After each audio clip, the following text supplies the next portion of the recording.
National conference ने यहाँ 70 सालों से, पिछले 70 सालों से यहाँ पर इस्तेसाल किया है लोगों के साथ। कौन सा इस्तेसाल किया है? यहाँ जो बुनियादी ढांचा है, वो सिस्टम है, वो नेशनल कॉन्फ्रेंस ने खड़ा कर दिया। सजाद लोन साहब को मिर्ची क्यों लगी है? उसको मिर्ची क्यों लगती है वो यहाँ से लड़े? क्या आपको लग रहा है कि लोगों को इमोशनली ब्लैकमेल किया जा रहा है? देखिए, सियासत में यहाँ तो हमेशा ब्लैकमेल ही किया जाता है, इमोशनली ब्लैकमेल किया जाता है। लोगों को जज्बात में आके वोट नहीं डालना चाहिए। देखिए, आप पार्लियामेंट में किसी को भेज रहे हैं, मैं आपको बताऊं, जज्बाती वोट आकर जज्बात में कोई फैसला लेना गलत होता है। 370 जो है उसमें नेशनल कॉन्फ्रेंस वापस लाने में कामयाब होगी? देखो, ये एक बड़ी जंग है। देखिए, नेशनल कॉन्फ्रेंस ये नहीं कहा कि रातों रात कोई चीज़ वापस आ जाएगी, हम लोग यहाँ पर डेवलप करेंगे, पर ज़ाहिरी तौर हमें नज़र नहीं आ रहा है। आर्टिकल 370 और 35A के हटने के बाद जम्मू कश्मीर में लोकसभा इंतखाबात जो हो रहे हैं, ये सबसे मेजर इंतखाबात हो रहे हैं। आपको मैं बताती चलूँ कि 3 सीटों पर जो वोटिंग का अमल है वो मुकम्मल हो चुका है, लेकिन जो राजौरी अनंतनाग सीट है उस पर जो इंतखाबात है वो मुलतवी कर दिए गए हैं। अब बाकी बची बारामूला लोकसभा सीट, उस पर 20 मई को इंतखाबात होने जा रहे हैं। और आज हमारे साथ जुड़ चुके हैं रफियाबाद के जो फॉर्मर MLA रह चुके हैं मिस्टर जावेद अहमद डार साहब। इनसे बराह रास्त जुड़ते हैं और उनसे पूरी जो जानकारी इंतखाबी अमल की उसके हवाले से इनसे जानकारी लेते हैं। अस्सलाम वालेकुम सर। वालेकुम अस्सलाम। जी सर, सबसे पहले मैं आपसे जानना चाहूँगी, जो अभी इलेक्शन के हवाले से जो इंतखाबी मुहिम चल रही है, उसमें आप NC को अभी प्रेजेंट में कहाँ पे देख रहे हैं? जो आज की डेट में हम अपने आप को कहाँ पाते हैं? जाहिर सी बात है, हम लोग ऑन टॉप अपने आप को पाते हैं। अपने ऑन टॉप हम अपने आप को पाते हैं, चाहे कुपवारा की बात है, बांडीपोरा की बात है या बारामूला की बात है। हमारे जितने भी हमारे इंचार्ज कॉन्स्टिट्यूंसीज़ हैं, वो पूरी मेहनत, और हमारे जो ब्लॉक प्रेसिडेंट हजरात है, हल्का प्रेसिडेंट हजरात है, या जो लोग हैं काफ़ी जुड़ चुके हैं हमारे साथ, और वो पिछले 1 महीने से इस इंतखाबात में हिस्सा ले रहे हैं। NC का नारा है कि तमाम जितने भी जम्मू कश्मीर के मसाइल हैं उनका हल सिर्फ नेशनल कॉन्फ्रेंस के पास है। आपको क्या लग रहा है कि किस तरह के मसाइल जम्मू कश्मीर के आवाम को है? मसाइल है, रोज़मर्रा के मसाइल है, इक़्तिसादी मसाइल है, अनएम्प्लॉयमेंट है, यहाँ पर बिजली के हवाले से मसले हैं, पीने के पानी के हवाले से मसले हैं, हर रंग के यहाँ मसले हैं। जब से UT बनी है तब से कोई यहाँ डेवलपमेंट तो बनी नहीं है। हालांकि स्लोगन बहुत बड़ा है कि हम लोग यहाँ पर डेवलप करेंगे, पर ज़ाहिरी तौर हमें नज़र नहीं आ रहा है। अब जिनको नज़र आ रहा है आप उनसे पूछिए वो कितना डेवलप कर चुके हैं, पर जो ग्राउंड पर रहने वाले लोग हैं हमें तो कहीं नज़र नहीं आ रहा है उतनी डेवलपमेंट। क्या आपको लग रहा है कि जो लोग हैं उनको आज भी बिजली, पानी और सड़क को लेके वोट डालना चाहिए? नहीं, कहीं कहीं है। अगर ये अब देखिए, आप यहाँ रह रही है, अभी भी यहाँ पर कट है। आज की डेट में जून मई आने वाला है, 15, 16 मई, 17 मई, आज की डेट में यहाँ कोई कट नहीं होना चाहिए, पर रूरल एरिया में आज भी कट है। 8-8 घंटे का कट भी है, 7-7 घंटे का, 6-6 घंटे का, 9-9 घंटे का कट है। तो क्या कहेंगे आप?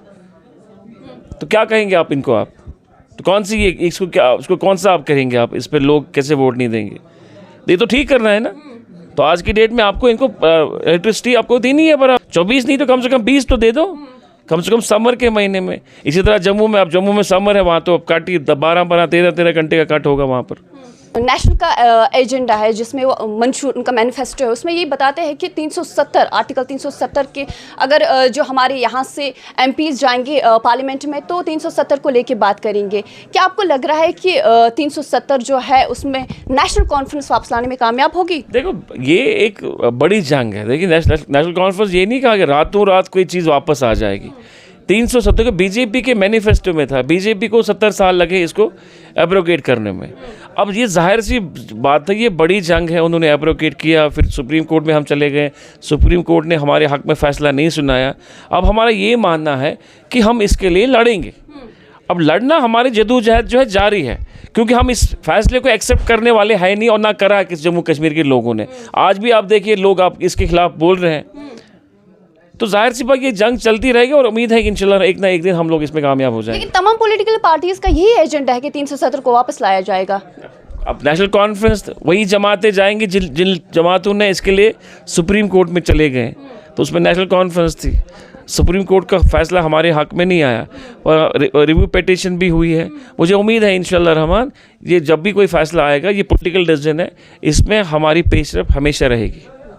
जिस तरह से अभी प्रेजेंट में जो मुकीद लीडर इंजीनियर रशीद है वो भी एज ए इंडिपेंडेंट कैंडिडेट लड़ रहे हैं बारामूला लोकसभा सीट से, आपको क्या लग रहा है कि जिस तरह से उनकी कैंपेनिंग हो रही है, सिंपैथिक वोट वो गेन करने की कोशिश कर रहे हैं, उस हाल से आपका क्या कहना है? लोगों को जज्बात में आके वोट नहीं डालना चाहिए। देखिए, आप पार्लियामेंट में किसी को भेज रहे हैं, मैं आपको बताऊं, जज्बाती वोट आकर जज्बात में कोई फैसला लेना गलत होता है, फिर इंसान को पछतावा होता है।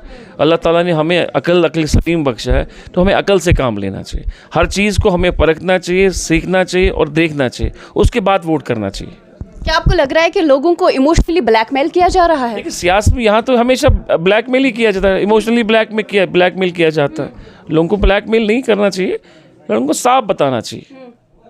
पीपल्स कॉन्फ्रेंस के जो चेयरमैन सजाद गनी लोन हैं वो अपने कैंपेन में ये बोल रहा है कि उमर अब्दुल्ला को ये बाहर से यहाँ पर आ रहे हैं, एज ए टूरिस्ट ये यहाँ से लड़ रहे हैं, तो क्या कहना चाहेंगे आप? कहाँ के हैं वो उमर अब्दुल्ला साहब, कहाँ के हैं आप बताइए ना, कहाँ के हैं वो? उनका ये कहना है कि वो श्रीनगर सीट से लड़ रहे थे, तो अब वो बारामूला सीट पर आए हैं। मुझे पता है कहाँ, जम्मू कश्मीर के रहने वाले तो है ना, जम्मू कश्मीर रहने के यहीं रहने के वाले हैं ना, और एक बड़ी जमात को वो हेड कर रहे हैं, वाइस प्रेसिडेंट हमारे, तो उसकी मर्जी है, वो कहीं से भी, उसको पार्टी का ऑर्डर क्या था, आप यहाँ से लड़िए, साउथ से लड़िए, सेंट्रल से लड़िए। तो सजाद लोन साहब को मिर्ची क्यों लगी है, उसको मिर्ची क्यों लगती है वो यहाँ से लड़े? अब वो टूरिस्ट कहता है, टूरिस्ट उसको कहते हैं जो बाहर से आता है, डोमेस्टिक टूरिस्ट और फॉरेन टूरिस्ट। डोमेस्टिक टूरिस्ट वो होता है जो हमारी रियासत के बाहर होते हैं, जम्मू कश्मीर के बाहर, और नेशनल टूरिस्ट वो होता है जो इंटरनेशनल, जो बाहर से आते हैं, बाहर मुल्कों से आते हैं। उमर साहब तो यहाँ रियासत जम्मू कश्मीर के बाशिंदे हैं, बीरवा उसकी कॉन्स्टिट्यूंसी रही है, जो अभी इस हाल में इस वक्त बारामूला पार्लियामेंट्री कॉन्स्टिट्यूंसी का हिस्सा है डिलिमिटेशन के बाद, तो वो बाहर के कैसे हुए? तो और क्या लग से मुराद का मतलब वो श्रीनगर के रहने वाले हैं। तो क्या लग रहा है आपको, उमर अब्दुल्ला साहब जो है वो श्रीनगर को छोड़कर बारामूला क्यों आए? देखिए, सजाद साहब की उसका जो पॉलिटिकल सिस्टम है, पॉलिटिकल सेटअप जो है, वो कन्फाइंड कुपवारा में ही है, डिस्ट्रिक्ट हंदवाड़ा कुपवारा में ही है, उसके बाहर वो लड़ नहीं सकता। अब उसके लिए अगर वो श्रीनगर चला जाए, ऐसा क्यों नहीं, वो लड़ नहीं सकते? नहीं, उसका है ही नहीं कार्डर कहीं पर, कहाँ लड़ेगा वो? अब देखिए, कार्डर ही करता है ना। देखिए, यहाँ उमर साहब लड़ रहा है, वो कार्डर उसका लड़ रहा है, वो आ रहे हैं, उसके लिए लोग बैठे होते हैं, इंतज़ार करते हैं, रातों रात लोग इंतज़ार करते हैं, सुबह इंतज़ार करते हैं, और हमें खुद के लिए काम करते हैं। हमारा लीडर लड़ रहा है, तो सजाद साहब को चाहिए ना वो अनंतनाग में लड़े, श्रीनगर में लड़े, कौन रोक रहा है? हम तो टूरिस्ट नहीं कहेंगे उसको। अगला इलेक्शन वो, जब ये इलेक्शन तो वो जीतेगा नहीं, अगला इलेक्शन जो लड़ेगा उसको श्रीनगर से लड़ना चाहिए, मगर मैं उसको वादा देता हूं कि हम लोग उसको वहाँ टूरिस्ट नहीं कहेंगे, क्योंकि वो रियासत जम्मू कश्मीर का बाशिंदा जैसे हम लोग हैं, वैसे सजाद साहब भी है, उसको ये बात शोभा नहीं देता है कि वो टूरिस्ट है। लोगों के इन इल्ज़ामात की आपको किस तरह से लेते हैं कि जो लोग ये इल्ज़ाम लगाते हैं कि नेशनल कॉन्फ्रेंस ने यहाँ 70 सालों से, पिछले 70 सालों से यहाँ पर इस्तेसाल किया है लोगों के साथ? कौन सा इस्तेसाल किया है? यहाँ जो बुनियादी ढांचा है, वो सिस्टम है, वो नेशनल कॉन्फ्रेंस ने खड़ा कर दिया। उसके बाद यहाँ पर क्या हुआ? 30 साल हम मिलिटेंसी का शिकार हुए, यहाँ पर मिलिटेंसी का सामना कर रहे थे हम लोग, आज भी कर रहे हैं। उसके बावजूद भी यहाँ का सिस्टम, यहाँ का जो सारा सिस्टम वो इंटैक्ट है, तो उसमें क्या कहेंगे आप? ख़राब है। यहाँ पब्लिक सेक्टर में बड़े बड़े हॉस्टल्स हैं, वो लगे हैं।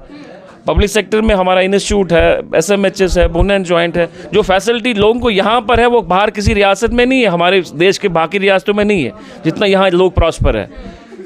जहाँ यहाँ के लोग जितने प्रॉस्पर है ना, उतने बाहर के स्टेट में लोग प्रॉस्पर नहीं है, तो वो उसको क्या कहेंगे आप? जो आंकड़े हम देते हैं नेशनल लेवल पे, जो एवरेज हमारी है हर चीज़ को लेके, आप देखें हम बेहतर हैं, बहुत स्टेट से हम बेहतर है। हालांकि हमें इंसर्जेंसी का सामना करना पिछले 25-30 साल से, उसके बावजूद भी हम लोग बेहतर है।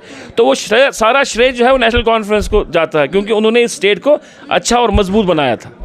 अगर आपकी पार्टी की जानिब से जो MP जम्मू कश्मीर, जो नॉर्थ कश्मीर की जो आवाम है, उन्होंने जो नेशनल कॉन्फ्रेंस का जो कैंडिडेट है उसको चुना है, तो किस तरह की जो रहनुमाई, वो जो नुमाइंदगी करेगा पार्लियामेंट में जाके, लोगों के मसले उभारेगा? देखिए, हर जगह वो जाता है। पिछले दिन उमर साहब 7 दिन 8 दिन रहे कुपवारा में, आज की डेट में वो बारामूला में घूम रहे हैं, बांडीपुरा डिस्ट्रिक्ट में घूम रहे हैं, तरह तरह के लोगों से मिल रहे हैं, तरह तरह की डेपुटेशन से मिल रहे हैं, डेलीगेशन से मिल रहे हैं, उनके मसाइल को समझते हैं, टोपोग्राफी को समझते हैं। वो यहाँ के चीफ मिनिस्टर हैं, उससे बेहतर इस नॉर्थ कश्मीर को कौन समझ सकता है? एक चीफ मिनिस्टर 6 साल रहा, वो उसको पूरा सिस्टम के बारे में पता है, पूरे इलाकों के बारे में पता है, डिमांड्स के बारे में पता है। वो इससे बेहतर हमारा तर्जुमान हो ही नहीं सकता रियासत जम्मू कश्मीर के लोगों के लिए, खासकर नॉर्थ कश्मीर के लोगों के लिए। तो नॉर्थ कश्मीर में किस तरह की डेवलपमेंट की जाएगी अगर उमर अब्दुल्ला यहाँ से जीत के गए? यहाँ बहुत सारे खूबसूरत अनएक्सप्लोर्ड एरियाज़ हैं जो अभी तक एक्सप्लोर नहीं हुए हैं, टूरिस्ट के हवाले से। देखिए, हमारा रफ़ियाबाद का बड़ा खूबसूरत इलाका है, ऊपर का कंडी का इलाका है, अनएक्सप्लोर्ड है। इसी तरह हमारा ये जो अपना सोपोर का एरिया, जालूरा एरिया है, हरवन है, यमर जलवारी है, बड़ा खूबसूरत इलाका है जहाँ पोटेंशियल है। इसी तरह कुपारा के कुछ एरियाज़ है, लोलाब के कुछ एरियाज़ है जो अनएक्सप्लोर्ड है। तो प्रायोरिटी हमारे भी ये प्रायोरिटी रहेगी, उन एरियाज़ को एक्सप्लोर किया जाए टूरिस्ट के हवाले से। टूरिज़्म को एक्सप्लोर किया जाए ताकि वहाँ नई नई जगह जो है लोगों को डेवलप की जाए और ताकि लोग वहाँ जाए और एम्प्लॉयमेंट जो वहाँ जनरेट हो जाए। नॉर्थ कश्मीर को हमेशा नज़रअंदाज किया गया बाकी जो दीगर कॉन्स्टिट्यूंसीज उनके मुकाबले में। तो जो यहाँ का जो नौजवान है वो किस तरह की एक्सपेक्टेशन रखते हैं नेशनल कॉन्फ्रेंस से? नहीं, नज़रअंदाज तो नहीं करा। मैं कहूँगा कि हर किसी ने अपने अपने इलाके की नुमाइंदगी की है और हर किसी का यही रहता है कि वो अपने इलाके को डेवलप किया जाए। पर ठीक है कि यहाँ से कोई चीफ मिनिस्टर नहीं बन पाया, वो श्रीनगर से बने हैं, वो अनंतनाग से बने हैं। अब मौका है नॉर्थ कश्मीर कि उमर साहब को भरपूर साथ दें, नेशनल कॉन्फ्रेंस को भरपूर साथ दें और इंशाल्लाह मुझे पूरा यकीन है कि उमर साहब इस नॉर्थ कश्मीर की बारामूला पार्लियामेंट्री कॉन्स्टिट्यूंसी जो है, पार्लियामेंट कॉन्स्टिट्यूंसी, इसको पूरी तरह वो डेवलप करें। नौजवानों के लिए क्या मैसेज रहेगी? नौजवानों को जज्बात में आकर वोट नहीं करना चाहिए, उनको परखना चाहिए, हर चीज़ को देखना चाहिए, समझना चाहिए, उसके बाद वोट डालना चाहिए। 20 मई को आप क्या एक्सपेक्टेशंस रखते हैं? मुझे एक्सपेक्ट है कि लोग काफ़ी तादाद में निकलेंगे और जनरली जो हमें लगता है मोर देन 60-65% यहाँ पोलिंग हो जाएगी। Thank you so much sir. बहुत बहुत शुक्रिया।